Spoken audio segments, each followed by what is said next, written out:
اعوذ باللہ من الشیطان الرجیم، بسم اللہ الرحمن الرحیم۔ اچھا جی، کیونکہ میں اکانومسٹ بھی ہوں اور یہ بچے میرے پاس یہ کاؤنسلنگ کے لیے بڑے لوگ بھی آتے رہتے ہیں، ینگسٹر بھی اور بوڑھے بھی اور جوان بھی اور بزنس والے بھی اور جاب والے بھی۔ تو ایک بڑا ٹرینڈ پچھلے کوئی 1-2 دہائیوں کے اندر آ گیا ہے، وہ قرضے کا ہے۔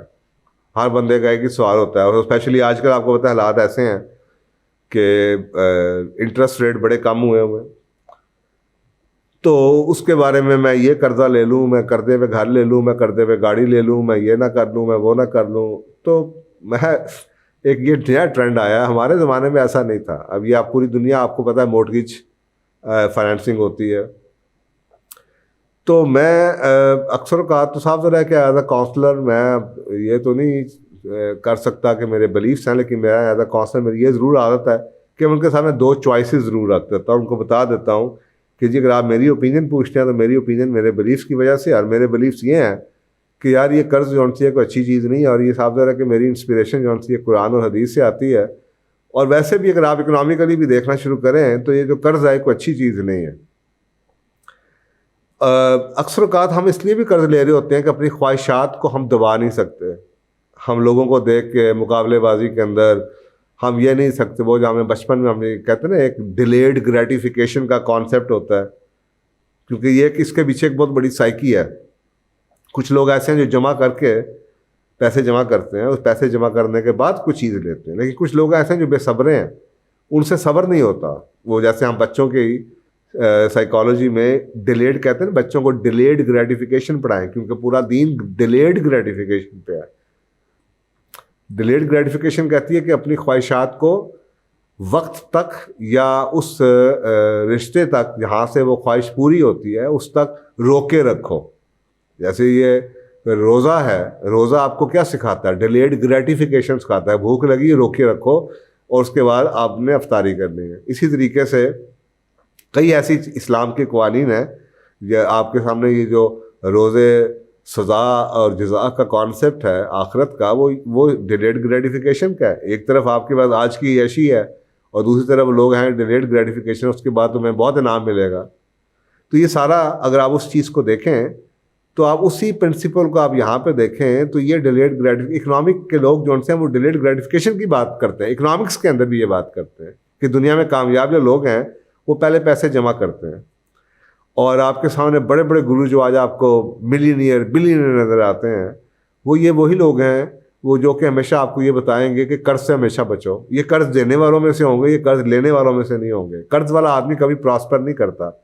اور ایک بڑا مشہور انگریزی کا پروورب ہے کہ it is better to go to bed hungry, کہ رات کو بھوکا سونا بہتر ہے بجائے اس کے کہ آپ صبح قرضے میں اٹھیں۔ رات کو بھوکا سو جاؤ بجائے اس کے کہ صبح آپ قرضے میں اٹھو۔ تو ایک تو آپ کو اکنامکلی یا جو سکسیس گروز ہیں وہ یہ بات بتاتے ہیں۔ دوسری طرف اگر آپ اس کے ہیلتھ وائز دیکھیں تو اگر آپ ریسرچ کریں تو آپ کو احساس ہوگا کہ ہماری اکثر اوقات جو بیماریاں ہیں، مینٹل ڈیزیزز اس کے پیچھے کافی زیادہ ہیں۔ مثلاً اس کے اوپر ریسرچ اسٹڈیز کہتی ہیں کہ یہ جو قرض ہے یہ انسان کا بلڈ پریشر بڑھاتا ہے۔ اس کے اوپر یہ بھی کہا جاتا ہے کہ انزائٹی بڑھاتا ہے۔ پھر اس پہ ڈپریشن پہ اسٹڈیز ہیں کہ آپ قرضہ لیں گے، اردو کا محاورہ ہے قرض مرض ہے، انگریزی میں کہا جاتا ہے ٹو او از ٹو وہ، ٹو او از ٹو وہ، یعنی کہ قرض لینا ایسا ہی ہے جیسے پریشان ہونا۔ تو وہ آپ کے سامنے ریسرچ بھی بتا رہی ہے کہ انزائٹی اور ڈپریشن بڑھتا ہے۔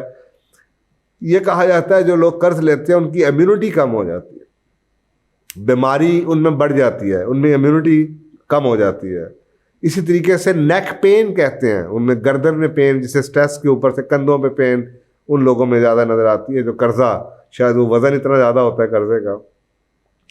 تو یہ آپ کو نظر آتا ہے کہ ہیلتھ کے حوالے سے اس کے نقصانات کیا ہیں۔ پھر آپ کو اس کے اوپر بہت احادیث ملتی ہے۔ رسول پاک صلی اللہ علیہ وسلم نے فرمایا کہ ایک جو مومن ہے اس کی جو روح ہے وہ رکھی جاتی ہے، جکڑی جاتی ہے جب تک کہ وہ اس کا قرضہ نہ اتر جائے۔ تو آپ سوچیں رسول پاک صلی اللہ علیہ وسلم نے نماز جنازہ پڑھانے سے انکار کیا ہوا ہے۔ ایسے شخص کا صرف 2 درہم اس کا قرضہ تھا، اس 2 درہم کے قرضے کے اوپر آپ نے کہا پہلے اس کا قرضہ اتارو پھر میں اس کا نماز جنازہ پڑھاؤں گا. تو یہ شاید اسی سے اگر آپ ریلیٹ کریں کہ جو مومن ہے اس کی جو روح ہے وہ جکڑی رہتی ہے جب تک کہ وہ اپنا قرضہ نہ اتار سکے. تو رسول پاک صلی اللہ علیہ وسلم کو یہ آپ ابو داؤد کی میں حدیث ہے, صحیح مسلم ہے, صحیح بخاری ہے, آپ کوئی بھی سورس پڑھیں تو یہ آپ کو لگے گا کہ جو آج گرو آپ کے ویسٹ کے بھی کہتے ہیں کہ جی ایک کامیاب آدمی جو ہے وہ کبھی آپ قرضے لے لے کے پراسپر نہیں کر سکتے. اسی طریقے سے آپ کو ایک اور حدیث بڑی انٹرسٹنگ نظر آتی ہے کہ رسول پاک صلی اللہ علیہ وسلم نے فرمایا کہ جی اس سے پوچھا گیا کہ جب آپ قرضہ لینا کب لیا جا سکتا ہے, یعنی کہ کب کافی ہے کہ میں قرضہ لے لوں, کیا کنڈیشنز ہے کہ میں قرضہ لے لوں. تو آپ صلی اللہ علیہ وسلم نے فرمایا کہ کنڈیشن یہ ہے کہ اگر ایک ایسا شخص جس کے پاس دوپہر کا کھانا اور رات کا کھانا اویلیبل ہے اس کو قرضہ نہیں لینا چاہیے. یعنی کہ آپ سوچیں کتنا سخت کرائٹیریا ہے کہ اگر آپ کے پاس صرف کھانا موجود ہے تو آپ کو کہا جا رہا ہے کہ آپ قرضہ نہ لیں. ہم میں سے کوئی شخص بھی ایسا نہیں ہے جو اس اسٹیج پہ آتا ہو کہ اس کو اس پہ قرضہ ہو. یعنی کہ ایک شخص جس کے پاس کھانے کو نہ ہو وہ تو قرضہ لے سکتا ہے, لیکن جس کے پاس دوپہر کا کھانا اور رات کا کھانا موجود ہے اس کی یعنی کہ اس کو فکر نہیں ہے اس کھانے کی, تو اس کو قرضہ نہیں لینا چاہیے.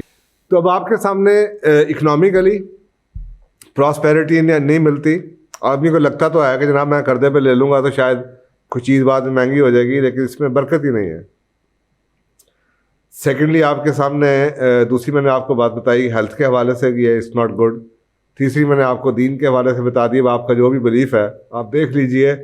اور یہ یا پھر آپ کو محاورہ سنا دیا میں نے اردو کا بھی, قرض مرض ہے اور انگریزی کہتی ہے کہ ٹو او از ٹو وہ, کہ جناب اگر آپ قرضہ لینا ایسے ہی ہے جیسے کہ آپ پریشان ہونا. تو یہ میرا خیال ہے کہ اگر یہ نئی نسل کو یہ باتیں پتہ ہوں تو یہ جو ہماری مارٹگیج کی ایک انڈسٹری بہت بوم کر رہی ہے, بعد میں پریشانیاں اور بعد میں ان لوگوں کو, آپ خود سوچیں نا انسان میں کیا موٹیویشن رہتی ہے جب آپ کو پتا ہو کہ آپ کما رہے ہیں اس لیے کہ وہ آپ کے ہاتھ میں نہیں آئے گا, بلکہ آپ کما رہے ہیں اس لیے کہ آپ نے پیچھے سے پیمنٹ بھیجنی ہے. آپ کسی کے لیے کما رہے ہیں, آپ کسی کو پے بیک کرنے. پاکستان کی آپ ایز اے کنٹری آپ حالت دیکھیں کہ یہ حکومت ہماری کہاں سے کہاں, وہ بیچاری اتنی کمانے کے باوجود بھی وہ قرضہ جو ہے وہ اترنے کا نام ہی نہیں لیتا, وہ چڑھتا چلا جاتا ہے چڑھتا چلا جاتا ہے. تو یہ آپ خود سوچ لیں کہ یہ کوئی اچھی چیز نہیں ہے, تو اس کو اوائڈ کرنا چاہیے جہاں تک آپ اوائڈ کر سکتے ہیں. اور شریعت نے اس کی جو کرائٹیریا بنایا وہ اتنا سخت ہے کہ اگر آپ کے پاس دوپہر کا اور رات کا کھانا ہے تو آپ کو قرض لینے کی ضرورت نہیں ہے. جزاک اللہ.